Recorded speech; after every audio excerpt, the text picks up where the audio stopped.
of the heavens and the earth, Lord. The living God, the Holy One. Say you are, and we give you worship. Say you are. Dites-moi, quel est le sentiment qui peut y être dans un robot? Il n'a pas de sentiment, c'est une machine. Une machine programmée pour.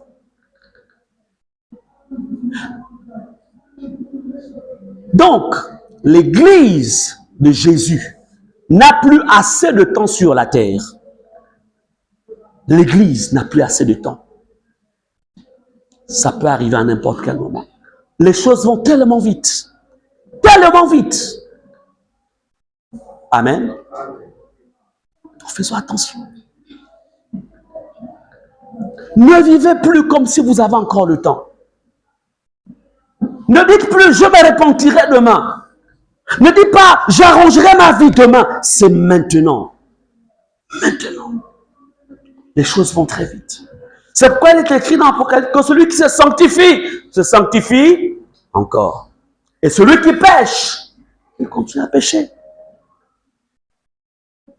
Ça devient dangereux. Ici, c'est l'histoire en fait de deux types d'églises, deux types de chrétiens.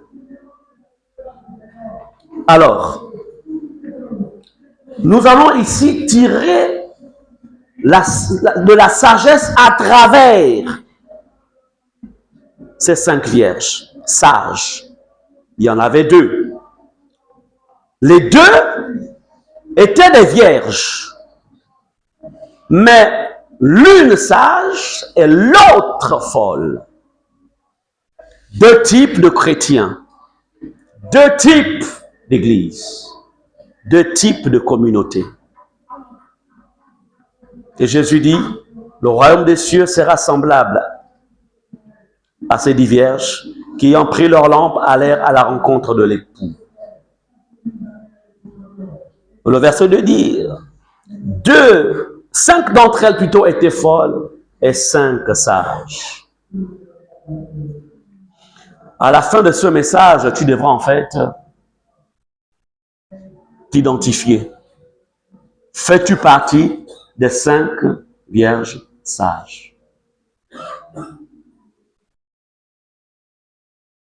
On nous dit au verset 3, les folles, en prenant leur lampe, ne prirent point d'huile avec elles.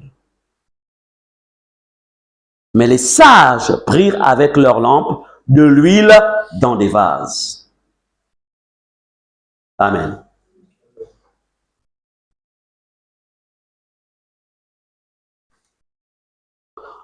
Je pense que c'est dimanche dernier où je disais que nous sommes tous des pèlerins. Nous sommes en train de marcher et d'aller quelque part. Nous sommes en voyage ici. Ici, ce n'est pas chez moi. Répète au nom de Jésus. Ici, ce n'est pas chez moi. Non, ce n'est pas chez toi. Ici, ce n'est pas chez nous. Chez nous, c'est là-haut. Et tu dois vivre avec cette pensée. Dans tout ce que tu fais, sache que tu dois partir. Sache que ce n'est pas chez toi ici. Et quand on n'est pas chez soi, on vit de manière modérée. On vit avec intelligence et stratégie. Amen. Quand on n'est pas chez soi, on n'investit pas tout ce qu'on a dans un pays étranger, sachant que tu dois rentrer chez toi. Pour ceux qui ont vécu en Europe et qui devaient revenir au pays, qu'est-ce qu'ils faisaient parfois? Ce qu'ils faisaient, c'est qu'ils envoyaient une partie de leur fonds pour construire dans leur pays. Et qu'à la fin donc, de la mission, quand ils reviennent au pays, la maison est construite. Ici, ce n'est pas chez nous. Mais là encore, combien de chrétiens bâtissent leur maison là-haut? Combien? Combien envoient des matériaux là-haut? Combien?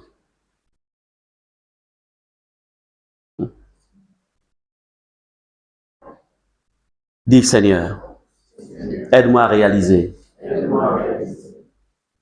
que je ne suis pas chez moi ici. Et que chez moi, c'est auprès de toi. Amen. Donc,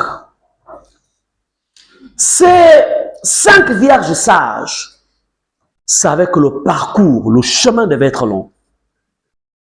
Et qu'est-ce qu'ils ont fait? Qu'est-ce qu'elles firent?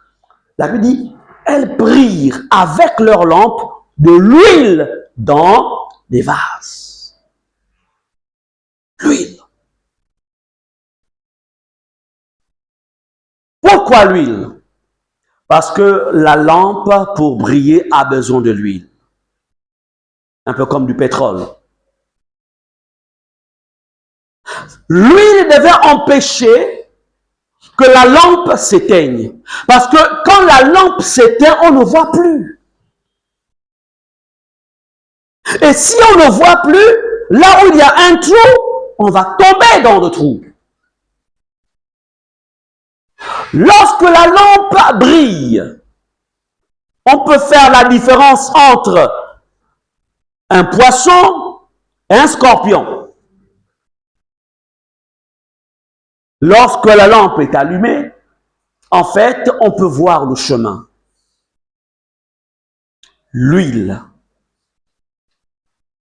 Et je voudrais te dire que ici, on ne parle pas de quelqu'un d'autre. Hein. On parle de toi et de moi. On parle de toi et de moi. Remarquez qu'au verset 3, les folles prirent aussi des lampes. Mais elles n'avaient point l'huile.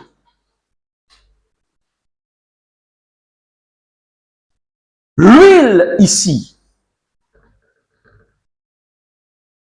est distribuée par lui-même le maître.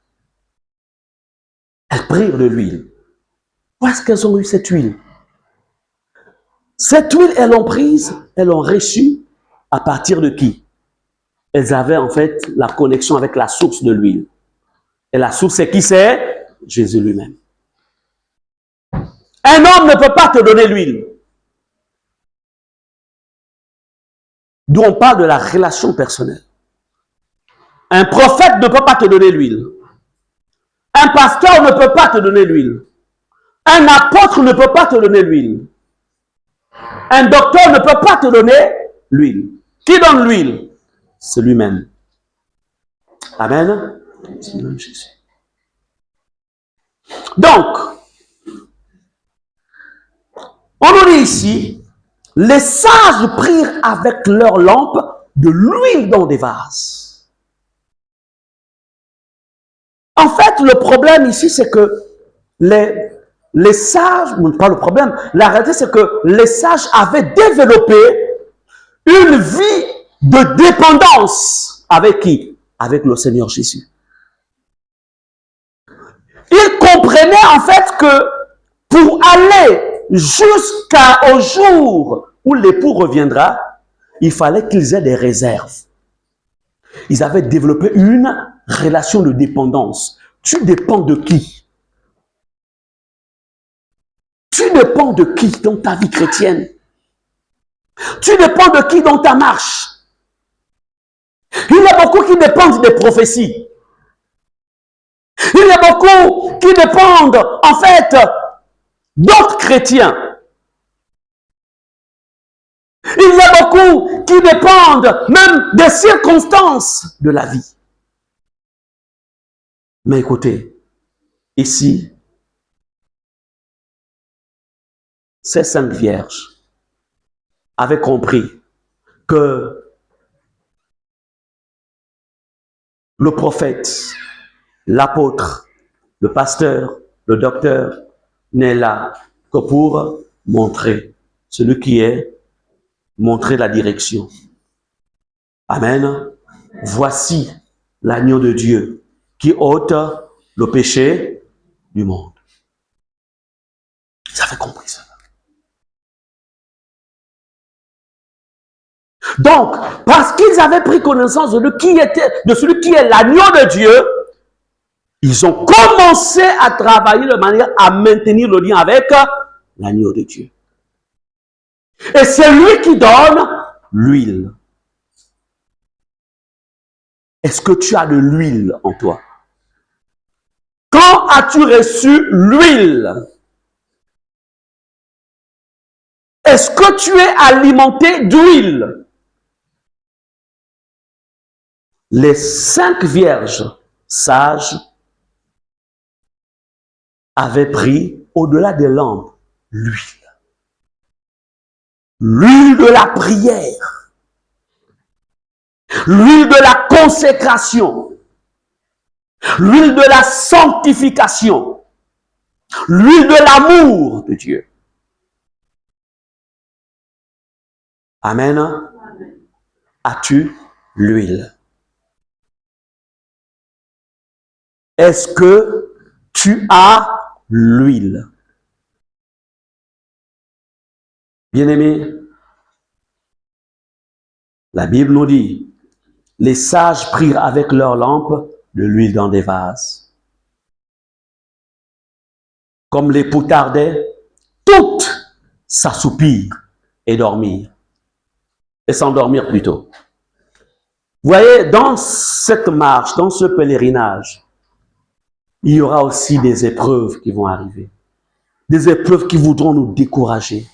Des épreuves qui voudront en fait nous affaiblir. Des épreuves qui voudront parfois nous ramener en arrière. Des épreuves en fait où nous amèneront parfois comme à se lasser et se dire, mais et pourtant, je fais ceci, mais pourquoi ça ne change pas? Mais quand on a de l'huile, on fait la différence. Amen. On fait la différence. Même dans l'épuisement, même dans la fatigue, même dans... C'est-à-dire que tu es au cœur de l'épreuve. Quand tu as l'huile, la lampe elle-même, elle se rallume. Amen. L'huile. La génération d'aujourd'hui n'a pas connu les lampes tempêtes. Vous voyez ça que parfois quand il y a des mariages à la coutume, on présente la lampe tempête, etc. Mais nous avons connu la lampe tempête. Cette lampe, on met du pétrole à l'intérieur avec la mèche. Et chaque 18 heures, on l'allume, ou 18 heures, on l'allume. C'est elle qui éclaire toute la nuit. Il faut toujours mettre du pétrole à l'intérieur. Image de l'huile. Aujourd'hui, c'est le courant, tu appuies sur un boum et plus. Mais en ce temps-là, le courant était une denrée rare. C'était l'affaire des riches.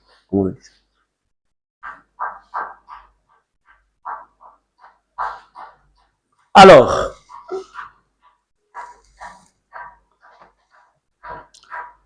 même s'il l'époux tarde, ça fait plus de 2000 ans que Jésus a dit qu'il revient, n'est-ce pas? Nous sommes en 2025. Mais que je comprenne ça, il semble tarder, mais il ne tarde pas. Je me suis rendu compte que, à un moment de ma vie chrétienne, je me suis rendu compte que même si je suis chrétien, même si je suis pasteur, je m'étais rendu compte que, mais si je serais arrivé à tel moment, est-ce que je serais parti? Est-ce que je serais parti? Parfois, Jésus tarde. C'est pour t'emmener, toi qui hésites encore, toi qui raisonnes encore, toi qui permets encore certaines choses dans ta vie. Dieu parfois permet pour que tu prennes le temps de bien te laver. Amen. Bien te sanctifier. Certains sont peut-être prêts, mais la majorité sont-ils prêts? Rien que cette portion que nous sommes ici, combien sont prêts? Combien? Il y a certains, même que vous avez des dettes encore. Vous avez des dettes. Quand quelqu'un a des dettes, tu vas monter comment? Et la même chose que tu ne vas même pas vers la personne. Tu dis, là, ça commence à me dépasser. Est-ce que vraiment, est-ce que tu peux même retirer quelque chose? Tu ne fais que renvoyer. Rien que la dette. Ça déjà, c'est un problème. Dieu te dit, règle d'abord. Vous savez, est-ce que vous savez qu'il est écrit, ne devez rien à personne, si ce n'est l'amour. Rien que la dette. Et moi, je me souviens, j'étais petit, j'étais enfant. Et souvent même dans les deuils. Après l'enterrement, tout. Maintenant, il y a des pourparlers. Ils disent, bon, le défunt qui est parti, est-ce qu'il y avait quelqu'un ici? Ça se passe pas comme ça dans nos traditions. Comme pour dire, s'il y avait quelqu'un, on va régler ça. La dette. Puis il y a quelqu'un qui tu as du mal à pardonner là. Ton cœur, tu as du mal. Tu dois, quand tu retiens dans ton cœur, tu bloques, tu as du mal à pardonner. Tu dois quelqu'un. Tu le bloques dans ton cœur. Tu l'as emprisonné. Et toi-même, tu es prisonnier. Amen. La dette. Il y a de ceux qui doivent même Dieu. Ils ne payent pas leur dîme. Tu vas aller où? Tu ne peux pas partir. Tu ne peux pas. Tu ne peux pas. Ça, je vous le dis. Un chrétien qui ne paye pas ses dîmes, qui ne donne pas ses offrandes, qui ne soutient pas l'œuvre de Dieu alors qu'il a la possibilité de le faire, ne te trompe pas. Tu vis pour toi-même. Il n'y a que ceux qui se sont donnés à Dieu. Quand on se donne à Dieu, c'est tout. On se donne avec tout. Amen. On se donne avec tout. Dernièrement, c'est un enseignement que je donnerai dans moi-même, je vais d'abord l'expérimenter. J'ai même découvert encore autre chose, les prémices. Je m'enseigne dernièrement. Les prémices font partie des choses qu'on doit donner à Dieu. Mais je ne veux pas d'abord rentrer là-dedans. Parce que moi-même, je dois davantage expérimenter cela. Mais il y a des personnes qui ont commencé à expérimenter les prémices et qui voient la gloire de Dieu dans leur vie. Amen. Quand tu dois à Dieu, tu fais comment? Tu fais comment? Donc, la patience de Dieu, c'est pour nous amener en fait à régler, à nettoyer tout ce qui met de l'ordre. Donc, Dieu n'est pas en retard. Il n'est pas en retard.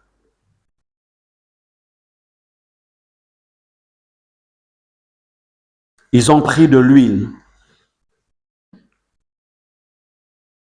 Le chrétien sage a de l'huile dans sa vie, dans sa dimension spirituelle. Et on me dit, comme l'époux tardait, toutes s'assoupirent et s'endormirent. Au milieu de la nuit, on cria, voici l'époux, allez à sa rencontre. Alors toutes ces vierges se réveillèrent et préparèrent leurs lampes. Les folles dirent aux sages, donnez-nous de votre huile, car nos lampes s'éteignent. Regardez ce que disent, on dit au milieu de la nuit. La nuit ici, c'est quoi? La nuit, c'est le symbole en fait du recul de la sainteté. Le recul de la vie spirituelle avec Dieu. La nuit, au milieu de la nuit ici, c'est le symbole de la croissance du péché. Le péché qui prend des formes. Nous sommes dans cette nuit. Nous sommes dans la nuit. Regardez les valeurs morales. Aujourd'hui, les valeurs morales, en fait, ça ne fait que diminuer.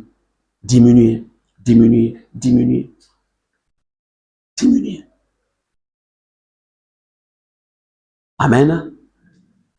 Je suis allé quelque part dans un bureau dans la semaine. Je vais déposer le dossier. La personne dit, madame, fermez. Elle me dit, mais pourquoi tu regardes là-bas? Je dis, je ne fais pas exprès. Je suis en face de toi. Ferme. Pourquoi tu regardes là-bas? Est-ce que je fais exprès de regarder? Vous rendez un peu compte? Les valeurs morales.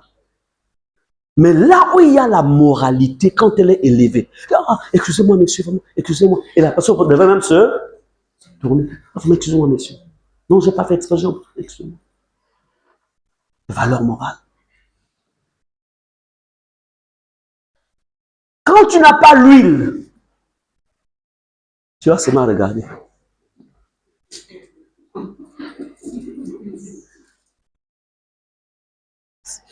Et en même temps, tu commences à pécher. À pécher. Quand c'est comme ça, lui a prévoir toutes les images possibles pour te neutraliser. Neutraliser ta sainteté, neutraliser ta consécration, neutraliser tout.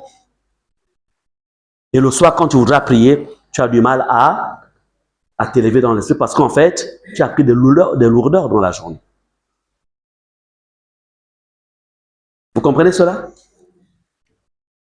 C'est dangereux à l'extérieur. Je conduisais pendant que et puis je vois une jeune dame, une jeune fille, avec, on appelle ça comment? Des jupes. Non, ça dit que ce n'est même pas ici, c'est carrément ici, là. Hein? Non, c'est des jupes, pas culottes. Jupes ici, là. Je dis Seigneur de gloire. Non, il n'y a même plus la police ici. Hein. Il faut peut-être qu'on fasse une pétition police des mœurs. Comment une jeune fille ou une femme peut marcher avec qui arrive ici? Que voulez-vous? Voici le monde dans lequel nous évoluons. Donc, les personnes, en fait, qui seront mal à l'aise là-dedans, ce sont les véritables enfants de Dieu. Parce que dans la Bible, il est écrit, David pouvait dire que mes yeux ne se reposent pas sur une vierge. Qu'on peut dire, préserve-moi. Amen. Si tu n'as pas de l'huile, tu vas vivre comment? Tu vis comment? Quand tu vas essayer peut-être un peu de te distraire, tu es devant la télévision, tu essaies de te distraire, il n'y a plus rien de propre, plus rien. Rien n'est propre aujourd'hui dans les programmes de télévision. Amen. Amen. Tu fais comment? Si tu n'as pas de l'huile, tu fais comment? Tu fais comment? Tu fais comment pour éduquer tes enfants? Tu fais comment?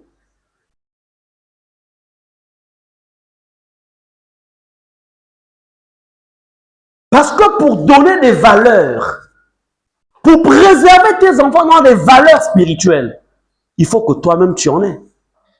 Mais si tu n'en as pas, tu fais comment? Donc on peut voir aujourd'hui des chrétiennes qui, en fait, font habiller leurs enfants avec des tenues du monde. C'est-à-dire que dès leur enfance, on les initie déjà aux esprits des eaux. Esprit des eaux. On m'a raconté une histoire authentique, c'est un parent d'élève qui nous l'a relaté. Où une école dans une école, un lycée de la place, une école privée de la place, où chaque fille d'une classe de 13 ans, chacun a déjà son copain. 13 ans.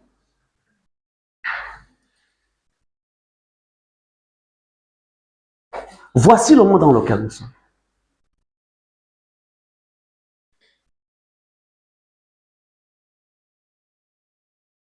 Que Dieu vous aide. Que Dieu aide les familles. Que Dieu vous aide. Que Dieu nous aide. Et l'une de ces petites filles-là, avec le téléphone, envoie des messages de séduction à son professeur. SMS. Et l'affaire éclate dans l'école. Ici à Libreville. J'ai reçu ce parent-là dans mon bureau. C'était qui me l'a dit.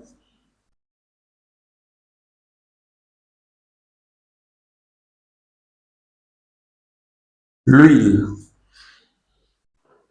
Bien-aimés, regardez ce qu'il dit au verset 7, au verset 6, au milieu de la nuit, on cria, voici l'époux, allez à sa rencontre.